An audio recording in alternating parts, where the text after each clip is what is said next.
తెలంగాణ రాష్ట్రంలో ఈఎస్ ఆసుపత్రిలో డిస్పెన్సరీలో పనిచేస్తున్న అవుట్సోర్సింగ్ నర్సింగ్ సిబ్బంది జీతాలను పెంచాలని డిమాండ్ చేస్తూ సికింద్రాబాద్లో ధర్నాకు దిగారు.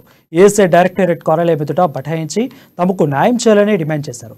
కరోనా మహమ్మారి విజృంభించిన సమయంలో కూడా తమ విధులను నిర్వహించామని, ప్రభుత్వం తమ సేవలను గురించి జీతాలను పెంచకపోవడం దారుణమని అన్నారు. సమ్మె నోటీసులు ఈఎస్ఐ డైరెక్టర్ అధికారికి అందజేసి జీతాలు పెంచకపోతే ఈ నెల 17వ తేదీ నుండి పూర్తిగా విధులు బహిష్కరిస్తామని హెచ్చరించారు.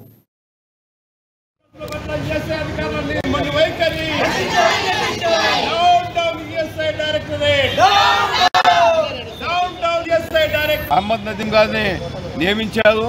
ఆయనకి ఇంకా 4 పోర్ట్ఫోలియోస్ కూడా ఏదో ఇవ్వటం జరిగింది. ఆయనకేమో మా సమస్యలు పట్టించుకునే తీరిక లేదు, దీని మీద ఆలోచించే దృష్టి లేదు. కార్మిక శాఖ మంత్రిని కూడా ఈ సందర్భంగా గతంలో మేము కలవడం జరిగింది. వాళ్ళు కూడా ఇన్సూరెన్స్ ఇచ్చారు. కానీ అసలు ఈ రాష్ట్ర ప్రభుత్వం కార్మికుల కోసం ఆలోచిస్తుందా లేకపోతే వాళ్ళ సొంత ప్రయోజనాల కోసం ఆలోచిస్తుందా అనే విషయం అర్థం కానటువంటి పరిస్థితుల్లో ఇవాళ కార్మిక వర్గం ఉంది. రాష్ట్రంలో రాష్ట్ర ప్రభుత్వ ఉద్యోగస్తులు అందరి క్యాన్సర్లో అదే ఉంటుంది. కానీ అవుట్సోర్సింగ్ కాంట్రాక్ట్ ఉద్యోగులకు